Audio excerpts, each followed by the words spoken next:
Picture this: a world where survival hangs by a thread, where there are no buildings, no lights, no safe havens. Just a frozen, merciless wilderness that could claim your life in an instant. Welcome to the Ice Age, a time when humans had nothing to rely on but their wits, strength, and sheer will to live.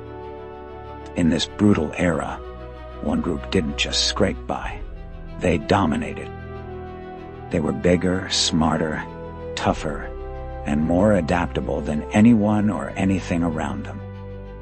They were the Cro-Magnons, the first modern humans to roam Europe. And while they carved a path to the future, another species, the Neanderthals, vanished into the shadows of history. This is their story, a tale of giants rising and rivals falling. It's a story of real people, our direct ancestors, who walked the icy lands nearly 57,000 years ago. They didn't just share the world with other human species, they outlived them. How did they do it?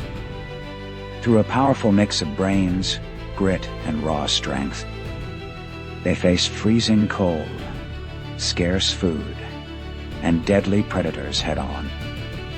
And if you saw one today, dressed in modern clothes, you might mistake them for just another person on the street. In a way, they still are, because their legacy lives on in us. Let's get one thing straight. The Cro-Magnons weren't the hunched, primitive figures you might imagine. They stood tall and proud, with bodies that could match today's top athletes. Their faces were familiar: rounded skulls, flat features, defined chins, and subtle brow ridges. They weren't rough or crude. They were sharp and modern-looking. Their bones are almost identical to ours. Broad shoulders, strong arms and legs, and a confident posture. If one walked past you, you might not even notice anything unusual. But back in their time, they were giants. Not just in height, but in what they meant for human history. They were the blueprint of who we are today. These weren't ordinary folks by any stretch. The average Cro-Magnon woman stood around 5 feet 4 inches tall during the Ice Age, while the men often reached over 5 feet 9 inches, with some towering at 6 feet 3 inches or more. Taller than many professional athletes today. But it wasn't just about height. They were built tough, like human tanks. Their collarbones were about 25% longer than ours, giving them wide shoulders and incredible upper body strength. Their bones were thicker and denser, shaped by evolution to handle the harshest conditions. Scientists have crunched the numbers and found something amazing. Cro-Magnons likely had 20% more body mass than modern humans, and most of that was pure muscle. They weren't just big, they were made to last. For the Cro-Magnons, strength wasn't a choice. It was a necessity. In the freezing grip of the Ice Age, survival meant enduring bone-chilling cold, fighting off predators, and hunting massive animals. Every muscle in their body had a job to do. Every mark on their bones tells a story of struggle. Their skeletons show fused neck bones from constant strain, fractures that healed over time, and limbs worn down by a lifetime of hardship. One woman's skull even reveals a severe head injury, a brutal strike that could have ended her life. Yet, the bone started to heal. She lived through it, because toughness wasn't optional. It was the only way to face a world that tried to crush them every single day. The first Cro-Magnon ever found, known as Cro-Magnon 1, wasn't a flawless warrior. He had tumors from a rare genetic condition, likely living with pain for years, maybe even decades. But in a time when frostbite, predators, and hunger took lives early, He made it to what was considered old age, possibly over 40 years. That's incredible. His bones don't just show survival. They show a man who kept going despite constant suffering. Cro-Magnon 1 isn't just a fossil. He's proof of human endurance. These people weren't chasing small game through the bushes. They hunted giants. Think wild horses stampeding across frozen plains, reindeer with antlers like weapons, huge bison, nimble ibex on steep cliffs, and yes, even woolly mammoths, massive, dangerous beasts. Frozen remains of these animals, dug up from ancient tundras, show deep puncture wounds from stone-tipped weapons, placed with deadly accuracy. These weren't random hits. They were planned and precise. Cro-Magnons hunted in teams, using strategy and skill. And when they had to, they took on top predators like leopards, cave lions, and bears. They were true monster hunters in every sense.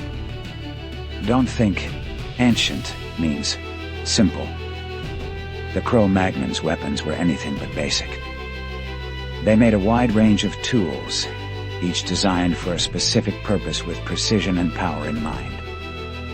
They had spears for close fights, clubs to smash bones, spear throwers to increase range and speed, javelins for long-distance attacks, sharp blades made from stone and bone, nets to trap prey, and even boomerangs. Yes, boomerangs to distract or injure. And some experts even believe they might have invented early versions of the bow. Every tool had a deadly role. These weren't just hunters. They were survival engineers. But their weapons weren't only for animals.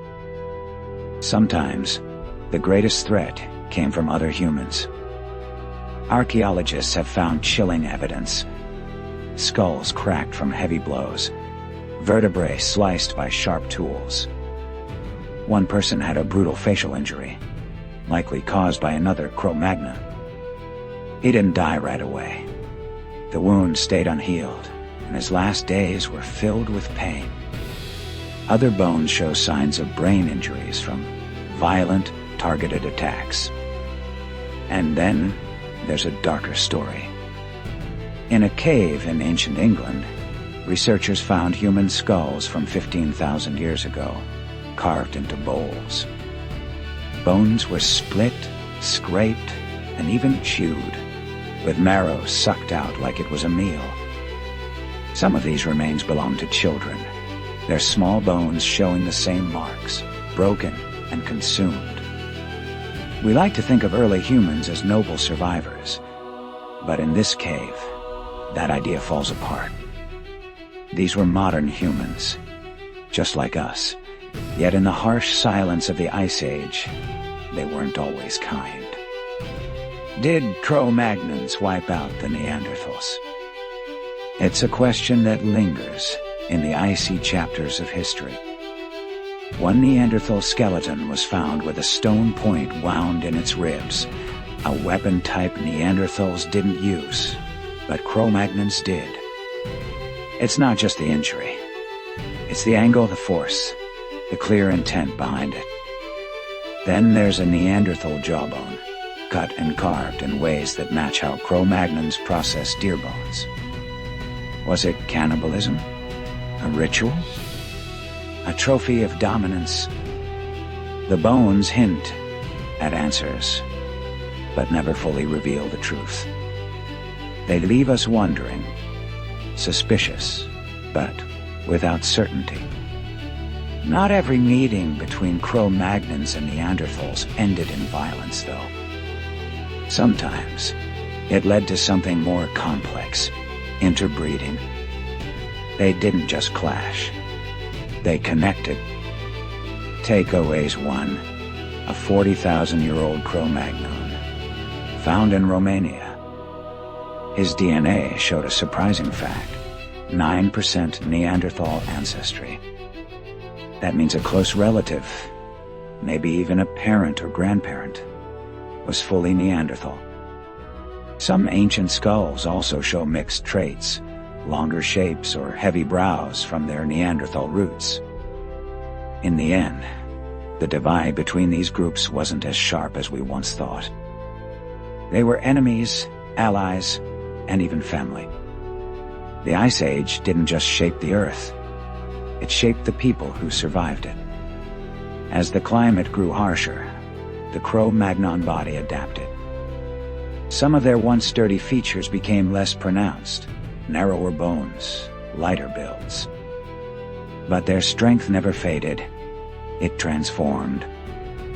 Their jaws stayed strong, built to chew tough roots, crack nuts, and tear raw meat. Their teeth were wide and tough, almost like tools themselves. And their brains. They grew even larger than ours, not just in size, but in complexity. These weren't just survivors. They were thinkers, creators, and innovators, molded by the ice, but never defeated by it. Cro-Magnons weren't only physically strong, they were mentally sharp. Their brain size averaged about 14 cubic centimeters, much bigger than the modern human average of 1350. But it wasn't just about size. It was how they used it. The parts of their brain tied to vision, planning, and decision-making were especially developed. They didn't just react to the world. They thought ahead, imagined solutions, and made plans. Over 40,000 years, they created 5 unique cultural traditions, each with better tools, art, and social structures. These weren't people hiding in caves. They were lighting the first flames of civilization. They weren't just muscle-bound hunters, either. Cro-Magnons were strategists. They studied nature like it was a game plan. They watched how animals behaved, tracked their migration paths, and used the landscape to their advantage. They drove entire herds toward cliffs, or trapped them by rivers. Smart, calculated moves done as a group. They set up seasonal camps based on where food was, moving with the natural cycles. And they didn't just hunt. They gathered over 150 types of seeds, fruits, nuts, and roots. They weren't merely getting by. They were mastering their world, turning raw instinct into strategy and survival into a kind of early science. Long before farming or cities, humans formed a special bond with something wild, the wolf. Cro-Magnons might have been the first to tame dogs. In Belgium, scientists found the remains of a 36,000-year-old puppy with early signs of domestication. But the real story comes from a burial site. A man, a woman, and a dog, laid to rest together. This wasn't just a ritual. It was about love, companionship, and loyalty that lasted beyond life. These animals weren't just helpers. They were family. Protectors at night, partners on the hunt. The deep connection between humans and dogs might have started right here, in the cold and fire of prehistory. When shelter could mean life or death, Cro-Magnons became builders. They didn't just huddle in caves. They constructed homes. Using mammoth bones and tusks, they made strong frames, then covered them with animal hides, grass, and packed earth to keep out the cold. These weren't sloppy shelters. They had structure, with separate areas for sleeping, cooking, and working. Fires burned in the center, smoke escaping through basic vents. Every detail was thought out. Every space had a purpose. In a frozen, harsh world, these weren't just shelters. They were homes, built from the remains of extinction. Cro-Magnons weren't lone wanderers lost in a frozen wasteland. They were part of a huge, connected network. Evidence shows they traded over distances of more than 120 miles, swapping flint for tools, ochre for paint, shells for jewelry, and ideas for survival. This wasn't just trading goods, it was culture on the move. They formed ties between groups, shared knowledge, and passed down new ways of doing things. They spoke, signaled, and came together. Long before writing existed, they were already communicating across vast lands. They weren't just surviving as a group. They were weaving the first strands of society. Underneath their strength and survival skills, Cro-Magnons had something deeper, a sense of spirit. They painted their bodies with red ochre, turning skin into art. Scars became meaningful marks. Tattoos told personal stories. Piercings showed who they were, or which group they belonged to. When they found a cave wall, they didn't just use it for cover. They made it a canvas. They painted horses, mammoths, and lions. Images of their world, drawn with care and wonder. Some of humanity's greatest art was created in the dark, lit only by flickering flames. And they made music too. Flutes from bird bones, drums from hides and wood, and buzzers that spun through the air. Their art wasn't just visual, it touched the heart. So, what happened to the Cro-Magnons? Did they fade away, lost to time like so many others? No. They didn't disappear. They became us. As the Ice Age tightened its hold, and other human species went extinct, the Cro-Magnons adapted. They changed, grew, and survived. Their bones are our bones. Their fire still warms our blood. And maybe, just maybe, every time we paint, build, write, or sing, that creative spark isn't just human. It's Cro-Magnon, living on, echoing through the ages. If this story grabbed you, if you're amazed at how close we are to these ancient giants, don't stop now. Like this video to support our journey. Subscribe to Prehistoric Shadows for more hidden stories from our past. Drop a comment below. What do you think really happened to the Neanderthals? Were they defeated, absorbed, or just forgotten? Join us as we keep digging, challenge the myths, and shine a light on the shadows of history. The past isn't gone. It's buried, waiting for us to uncover it.